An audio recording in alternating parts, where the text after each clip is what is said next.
तो इससे पहले वाली वीडियो में आप लोगों को मैंने बताया था कि ट्रिग्नोमेट्रिक रेशियो जो होता है 90 डिग्री का और 0 डिग्री का वो कैसे आता है, ठीक है।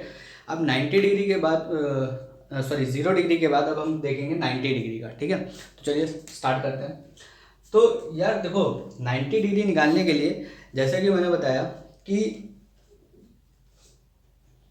90 डिग्री के लिए आपको क्या करना है कि उसमें क्या था, 0 डिग्री में हम एंगल को छोटा कर रहे थे, ठीक है। यानी कि जो भी हमारा एंगल था, जैसे इसके रेस्पेक्ट में हम साइन कॉस निकाल रहे हैं मान लो, ठीक है। तो इस एंगल को हम क्या कर रहे थे, इस एंगल को हम छोटा कर रहे थे, मतलब ऐसे ऐसे ऐसे करके घटा रहे थे, ठीक है। अब क्या करना है, अब इस एंगल को मुझे बढ़ाना है, मतलब इस एंगल को हमें 90 डिग्री करना है। यानी कि ऑब्वियस सी बात है, अगर एक एंगल 90 है तो बाकी तो 90 से छोटे होंगे, और अगर 90 से छोटे हैं तो उसको हमें 90 करने के लिए मतलब क्या है, उसको एंगल को हमें बढ़ाना पड़ेगा। तो अब हम क्या करेंगे कि इस एंगल को बढ़ाने के लिए क्या करते हैं कि ये जो ऐसे है इसको हम ऐसे ऐसे धीरे धीरे धीरे करके ऐसे ऐसे लेके जाते हैं। मतलब कहने का मेरा मतलब क्या है कि ये जो अगर आप एंगल देख रहे हो ऐसे है, ठीक है, ये एंगल है। अब इस एंगल को हमें और बढ़ाना है, तो इस एंगल को बढ़ाने के लिए हम क्या करेंगे कि इस तरह से ऐसे ऐसे ऐसे ऐसे करके 90 डिग्री तक लेके जाएंगे, और ये आपका 90 पूरा हो जाएगा। क्लियर, इस तरह से 90 पूरा कवर अप हो जाएगा।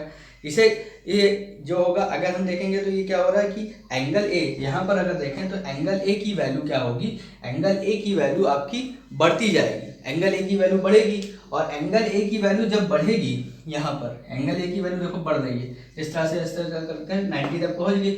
लेकिन एंगल ए की वैल्यू बढ़ रही है, उसके साथ ही एंगल सी की वैल्यू घटती जा रही। वो कैसे था, वो कुछ ऐसे था, ठीक है, ऐसे था। तो ये एंगल सी इस तरह है, अगर हम इसको नीचे कर रहे हैं, ऐसे कम कर रहे हैं कम कर रहे हैं, तो ये क्या हो रहा है, ये जो बीच का गैप है, ये जो बीच का गैप है, ये जो गैप है ये कम हो रहा है, यानी कि एंगल हमारा और कम होता जा रहा है। तो अगर हम ध्यान से देखें हो क्या रहा है यहाँ पे खेल, कि एंगल ए बढ़ रहा है, एंगल सी घट रहा है, ठीक है। As A angle gets larger and larger, angle C gets smaller and smaller, मतलब एंगल सी जो होगा वो धीरे धीरे घटता चला जाएगा, ठीक है। ये हो गया। तो हमें निकालना क्या है, हमें साइन कॉस टेन निकालना है, उसके अपोजिट तो हमें पता है कि हम कर ही लेंगे। तो हम पहले देखते हैं साइन, ठीक है। साइन में क्या है, साइन ए, हमने 90 अभी नहीं लिखा है, साइन ए लिखेंगे तो क्या होगा भाई, सीधी बात बताओ, B C upon height upon hypotenuse, B C upon A C. Simple सी बात है यार कि ए को हम 90 कर रहे हैं, यानी कि ए की वैल्यू को बढ़ा रहे हैं। तो अगर ए की वैल्यू को हम बढ़ा रहे हैं तो देखो यहाँ पर आके क्या हो जा रहा है कि ये जो बी सी है और ए सी है, मतलब ए और बी एक ही पॉइंट पे आ गए। अगर ए और बी एक ही पॉइंट पे आ गए तो ए बी और बी सी और ए सी, बी सी और ए सी यहाँ पर इस पॉइंट पर क्या हो जाएगा, बी सी और ए सी दोनों इक्वल हो जाएंगे, पहली बात। दूसरा बात क्या है, एंगल सी तो आपका जीरो हो गया है, एंगल सी जीरो हो गया है, ठीक, एंगल सी यहाँ पे आके आपका ऐसे जाके पूरा खत्म हो गया, एंगल सी खत्म हो गया, ठीक। और ए बी की लेंथ क्या हो गई, क्योंकि ए बी इतनी लेंथ थी लेकिन ये पास आ गया है, तो ए बी की वैल्यू कितनी हो गई है, A B tends to zero, A B की वैल्यू जीरो हो गई है, ए बी की वैल्यू जीरो हो गई।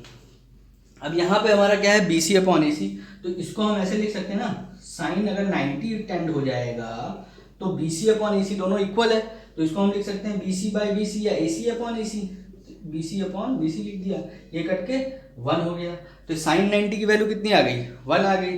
अब कॉस में जाओ, कॉस में देखोगे तो कॉस 90 में क्या होगा, कॉस 90 क्या होगा, अगर हम 90 को छोड़ दें, अभी कॉस ए में देखें तो कॉस क्या होगा, ए बी अपॉन ए सी, ठीक है। तो इसको हम पहले ए लिख दे रहे हैं अभी अंडरस्टैंडिंग के लिए, ए बी कॉस ए के लिए लिखेंगे तो base A B upon A C, A B upon A C, ठीक है, कॉस ए में। अब ए को अगर हम 90 कर दे रहे हैं तो कॉस 90 हो गया, A B upon A C, A B upon A C, A B zero है तो ए बी जीरो यानी zero upon something is zero. tan 90 निकालने के लिए हमें पता है क्या करना है, tan 90 होता है साइन 90 अपॉन कॉस 90, तो 1 अपॉन जीरो, 1 अपॉन जीरो क्या होता है, हाँ 1 अपॉन जीरो क्या होगा, 1 अपॉन जीरो कभी डिफाइंड है, नहीं डिफाइंड है। 1/0 यहाँ पे हो जाएगा नॉट डिफाइंड। ठीक है, तो इस तरह से आपको किसकी किसकी वैल्यू मिल गई, आपको मिल गई sin 90, cos 90, tan 90, इन तीनों की वैल्यू आपको प्रॉपरली मिल गई है। इस तरह से आपको मेरे ख्याल से ये सारी चीज़ें समझ में आ गई होंगी, कोई प्रॉब्लम नहीं होगी। ठीक है, चलिए फिर नेक्स्ट वीडियो में देखते हैं।